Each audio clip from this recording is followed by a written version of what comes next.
¿Qué onda Mexico? Donc pour terminer cette série d'interviews, nous avons le plaisir de recevoir trois entrepreneurs, chacun dans des secteurs un petit peu différents et qui travaillent tous sur la ville donc de Querétaro. Alors j'ai avec moi Mathieu Fresco qui est le DG de WashTech. Alors toi, ta spécificité, on en parlera tout à l'heure, c'est que tu es au Mexique déjà depuis 17 ans et tu as monté une entreprise finalement mexicaine et qui travaille des multinationales et des entreprises internationales ici à Querétaro. Ensuite, nous avons Lina Suarez. Alors la spécificité de Lina, c'est qu'elle est colombienne. Elle travaille pour un groupe français qui s'appelle Accent en France. Elle a été détachée de France pour venir travailler ici au Mexique. Et puis avec nous, un jeune Gascon de ma région qui est en VIE, en volontariat international entreprise. Ça fait 1 an que Clément Laborde est ici au Mexique et il va nous parler un petit peu de son expérience en tant que jeune entrepreneur employé de société française ici à Querétaro. Alors on va commencer avec toi Mathieu, puisque tu es le plus ancien des trois et c'est celui qui a certainement la plus grande expérience au Mexique. Alors toi tu es vraiment dans la technologie, ça fait 17 ans que tu es au Mexique?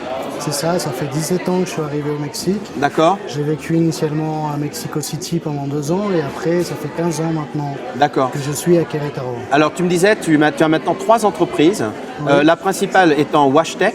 Alors explique-nous un petit peu ce que c'est WashTech parce que bon là on rentre dans des spécificités très techniques parce qu'on est à Querétaro dans une zone technologique. Exactement. Et là on parle vraiment de haute technologie. Alors explique-nous un petit peu ce que tu fais. Alors nous on développe des machines qui servent pour faire du nettoyage industriel pour les pièces automobiles et les pièces aérospatiales qui vont être assemblées sur les lignes de production.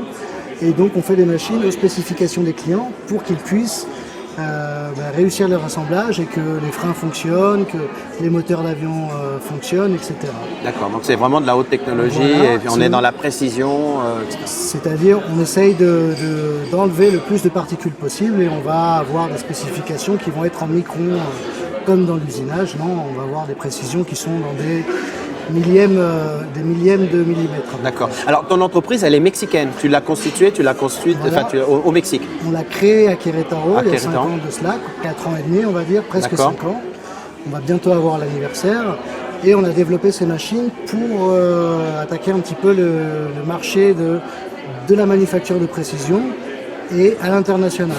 Donc en fait la caractéristique de cette entreprise, c'est que les premiers clients qu'on a eus, en fait, c'était tous à l'international. C'était tous aux États-Unis. Donc on était vraiment dans une vision export, production mexicaine, export. En effet, au début, nous, on avait plutôt voulu développer quelque chose pour avoir un retour national.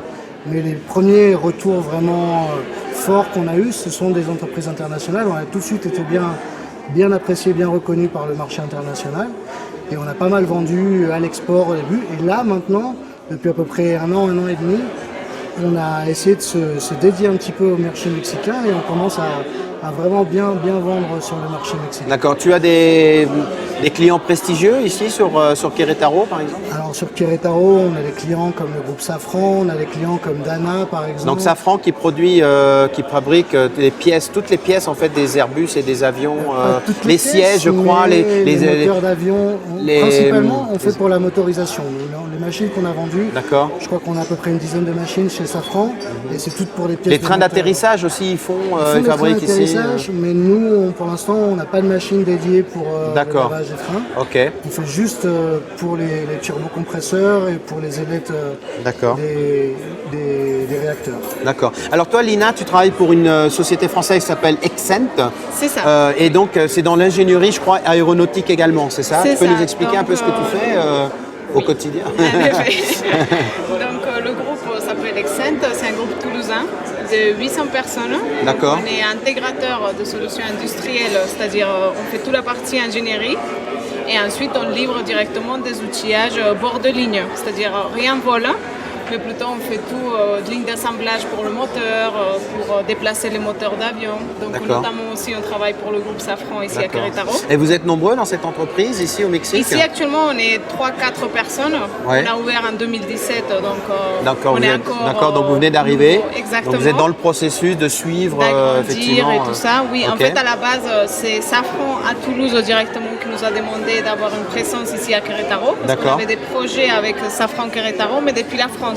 D'accord. Chose qui n'est pas très pratique du coup. D'accord. Et c'est pour ça qu'on a donc ouvert cette filiale. Et maintenant, en fait, on a un nouveau produit qui s'appelle le Jackson. C'est dédié à la partie MRO. Et on compte développer ces produits à partir du Mexique en Amérique latine. D'accord. Et il y a des projets d'investissement ici au Mexique. Oui, en effet. Oui. Qui sont chiffrés, c'est...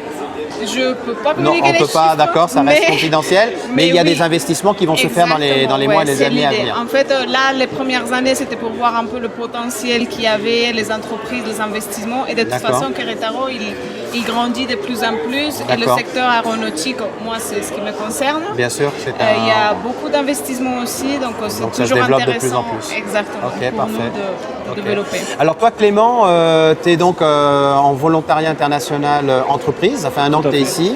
Et toi, par contre, tu es dans l'agroalimentaire. Moi, je suis un petit peu à part, oui. Voilà, donc tu peux nous expliquer un petit peu ce que fait l'entreprise Gauthier Semences. Oui, alors en fait, nous, on se dédie essentiellement aux semences de horticoles, en fait. Ouais. Donc tout ce qui est tomates, laitue, courgettes et autres. D'accord. Et donc, comme vous l'avez dit, ça fait un an que je suis au Mexique et on a pour le but de développer notre implantation ici au Mexique avec les producteurs locaux. D'accord. Qui sont souvent à l'échelle des usines agroalimentaires. Alors tu me disais tout à l'heure, c'est pas transgénique, hein. On est sur des semences sélectionnées. D'accord. Mais rien à voir avec des OGM. D'accord, rien à voir. Ok. Le marché est considérable ici au Mexique. Le Mexique est un gros exportateur de tomates notamment. Exactement. Le Mexique, en fait, c'est un peu pour les États-Unis son principal importateur. Ouais. Exportateur. Du Mexique. Les États-Unis, surtout en tomates, concombres, poivrons, piments aussi. Et donc en fait c'est un marché très intéressant pour des nouvelles entreprises. D'accord. Et cette entreprise, elle est au Mexique depuis longtemps ? Non, en fait c'est une entreprise qui a plus de 60 ans maintenant en France. C'est une entreprise familiale qui a été fondée à côté d'Avignon à Erag. Et ça fait un peu plus de 8 ans maintenant qu'on a une présence au Mexique. Mais réellement je suis la première personne que l'entreprise a eu le choix en fait d'envoyer sur place au Mexique. D'accord, donc c'est toi qui fais l'ouverture du marché. C'est un marché qui était déjà ouvert par d'autres responsables de l'entreprise. D'accord. J'ai pris le relais sur des producteurs avec qui on travaillait déjà, mais j'essaie de créer une nouvelle relation avec des nouvelles personnes. Oui, donc ce sont quand même des grosses responsabilités. Enfin, t'as beau être en VIE, c'est des responsabilités qui sont importantes. Tu connaissais le Mexique avant de venir ? Je ne connaissais pas du tout le Mexique. Non. Moi, je suis sorti d'école d'agronomie de Purpan en 2018. Tu parlais l'espagnol ? Je parlais espagnol, mais évidemment, c'est toujours plus simple de performer sur une langue quand on est vraiment dans un pays qui la parle. Ouais. Et donc, je suis arrivé en octobre. J'ai appris à améliorer ma langue, à m'accoutumer aussi à la culture locale qui n'est pas forcément la même que la France. Bien sûr, c'est même très différent. Il y a un temps d'adaptation. C'était un challenge mais qui m'intéressait parce que voilà, j'étais attiré, je ne sais pas pour quelle raison, par l'Amérique latine. Ouais. Et aujourd'hui, je me sens bien au Mexique, bien dans mon travail et bien dans l'histoire. Et tu as l'intention de rester au Mexique ? Ça te plaît ? Pour l'instant, j'ai un an de plus à faire ici à Querétaro. Et dans l'avenir, on verra les possibilités qui se présentent. D'accord. Alors, je reviens sur Mathieu, parce que toi, tu as une grande expérience ici au Mexique. Querétaro, tu es à Mexico aussi à un moment donné. Querétaro, on vit bien à Querétaro. On vit excessivement bien à Querétaro. Je crois que c'est d'ailleurs un petit peu l'Eldorado au niveau du Mexique. Ouais. Le niveau de vie est très appréciable. Moi, dans mon cas, j'ai besoin aussi un petit peu de main-d'œuvre qualifiée. Il y a de la très bonne main-d'œuvre, très qualifiée. La ville est de taille raisonnable, c'est un petit peu disproportionné. Oui, pour le Mexique, c'est une petite ville, il y a 1 million d'habitants, ça reste une petite ville au Mexique, entre guillemets, enfin une taille moyenne, disons. Il n'y a pas beaucoup. On a tout ce qu'il faut, le climat est magnifique, les offres de restaurants, de vie sociale. Vie culturelle, on a parlé avec l'Alliance française, avec nos différents invités. C'est vrai qu'il y a une offre pléthore par rapport à tout ça. La sécurité est au top. La sécurité est top. Il y a beaucoup d'investissements, il y a beaucoup d'industrie. Il y a aussi des nouvelles technologies qui sont captées, qui viennent beaucoup par ici. Comme c'est un endroit qui est très facile à vivre, où il y a une qualité de vie qui est vraiment très très bonne, en fait, toutes les new tech, elles viennent un petit peu ici. Il y a une vraie attraction qui se réalise. Exactement, et les gens préfèrent venir faire des sociétés d'ingénierie. Je ne sais pas, par exemple, il y a les gens de General Electric qui ont monté une entreprise de recherche et développement pour faire des designs de turbines de fabrication électrique. Donc il y a une quantité pas possible d'ingénieurs qui viennent travailler sur du design, des choses comme ça, qui ne sont pas des industries qui sont traditionnelles au Mexique. Au Mexique, normalement, on faisait juste de la manufacture, toute bête, tout simple, pas cher. Et maintenant, ici au Bajío et en particulier à Querétaro, tu as vraiment des industries qui sont avec de la haute valeur ajoutée. Et donc ça se ressent vachement sur le niveau de vie, c'est vraiment appréciable. Alors Lina, toi tu es de culture française, même si tu es colombienne. Le fait d'être colombienne, française, venir au Mexique, c'est un choc culturel. Donc qu'est-ce que tu peux nous raconter par rapport à ça? Parce qu'effectivement il y a un temps d'adaptation, il y a des différences. Même si tu es latine, Colombie, Mexique, il y a des grandes différences culturelles. Alors raconte-nous un petit peu ton expérience personnelle. C'était intéressant parce que du coup je suis partie, ça fait 10 ans de Colombie. Donc j'ai quand même cette culture française. Oui, très forte, bien sûr. Ça, exact. Donc oui, un choc culturel, mais je pense qu'aussi le fait d'avoir cette partie latine, je me suis adaptée facilement. Bon, alors le fait de parler l'espagnol déjà ça aide, d'accord. Mais alors après, il y a des grandes différences entre les Colombiens, les Mexicains. Bon, les Français mexicains, c'est énorme. Oui. C'est un gap culturel considérable. D'abord ici au Mexique, le non n'existe pas. Nous, on commence nos phrases avec non, mais tu sais. Donc on est toujours dans la négativité. Enfin bon, il y a des adaptations qui sont à faire. Oui. Toi, en tant que Colombienne. En tant que Colombienne, j'ai trouvé qu'il y a quand même une différence culturelle. C'est-à-dire que nous aussi, je pense que c'est latino ça. C'est pas que les Mexicains. Je pense que c'est plutôt Amérique latine. On est très oui parce qu'on veut faire plaisir, parce qu'on veut pas dire non, parce que voilà.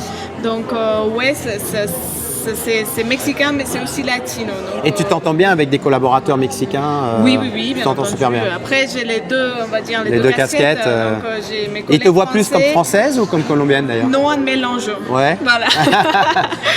Bon, physiquement, c'est colombien, mais dans le travail, ça doit être français. Quand je parle espagnol, c'est très latino. Mais oui, j'ai beaucoup d'influence du coup française, même dans la partie professionnelle. Professionnelle, oui, surtout, je dirais même, parce que tu as été formaté. Exact, j'ai toute la formation. C'est pas pour rien qu'ils t'ont envoyé. Ils savent que tu es parti en tant qu'ambassadeur du groupe, à mon avis. Tu as dû être formaté exact. pour Donc représenter. oui, il y a cette partie-là, mais sinon, je m'adapte facile à un Mexicain ou un Français et j'ai pas de souci avec ça.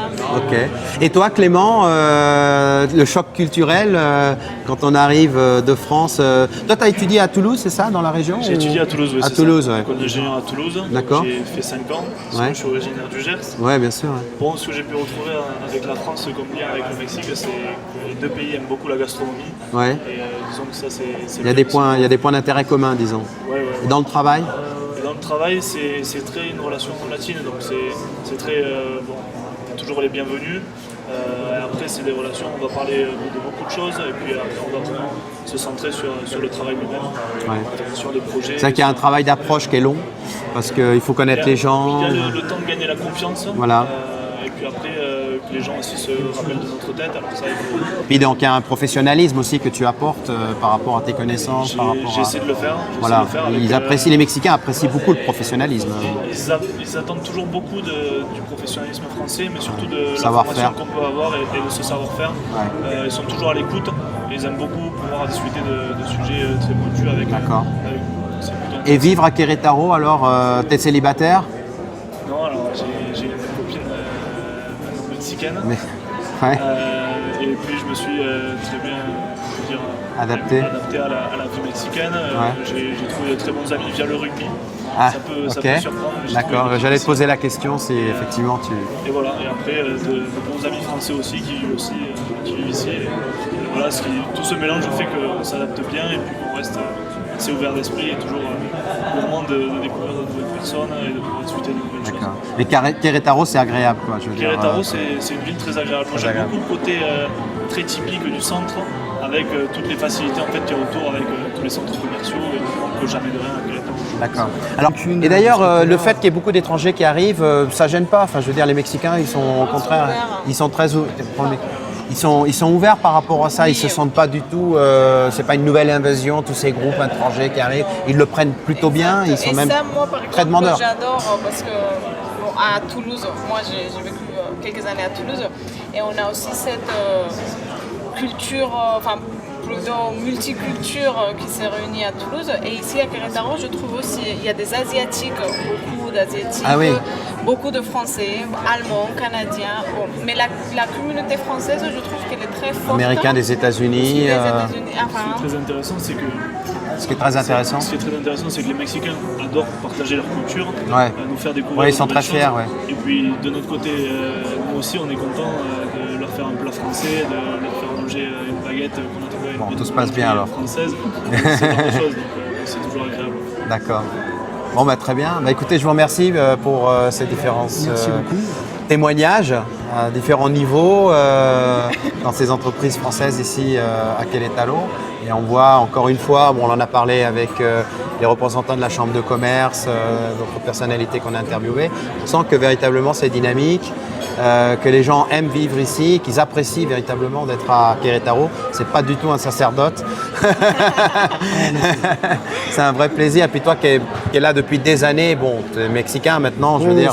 Je suis un petit peu plus de ce côté-là, mais même tous les gens qui viennent éventuellement pour des missions d'1 an, 2 ans. Voilà, ils sont welcome. Un peu la larme à l'œil quand ils rentrent. Voilà, quand ils rentrent, quand ils repartent, c'est compliqué. Donc pour tous ceux qui veulent venir, on en a un petit peu parlé tout à l'heure, expat, etc. Il n'y a vraiment aucun souci pour s'intégrer. Et puis c'est véritablement un grand plaisir de vivre dans la ville de Querétaro. Donc voilà, c'est la fin de cette émission. Merci bien d'avoir participé. Je remercie véritablement tous ces intervenants, que ce soit l'Alliance française, Monsieur le Consul, qui est venu spécialement ce soir parce que normalement il n'était pas disponible. Et puis la Chambre de commerce, le Centre francophone de Querétaro. Donc tous ces gens qui participent, le lycée français avec Jean et puis Cécile, tous ces gens qui participent, disons, à la présence de la France et ici à Querétaro dans un projet souvent à long terme. Donc, et qui nous ont partagé, disons, le plaisir qu'ils ont de vivre dans une ville très proche de Mexico et qui est une ville extrêmement dynamique et d'une grande vitalité. Donc voilà, merci bien et à la prochaine donc sur Que Onda Mexico. Gracias.